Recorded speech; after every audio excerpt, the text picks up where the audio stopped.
שלום חברים, ערן מהסדנה לעבודות גבס. אתן לכם טיפ מגניב עכשיו למי שיש מקלחונים. נמאס לכם לנקות את הזכוכית אחרי כל מקלחת, לנגב שלא יישאר את הסימנים של המים והאבנית.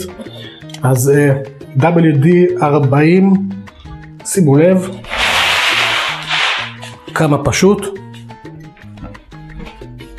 אתם מרססים את הזכוכית, מורחים את החומר על כל הזכוכית.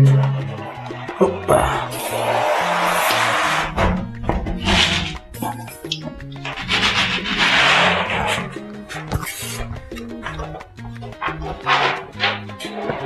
אין יותר מים.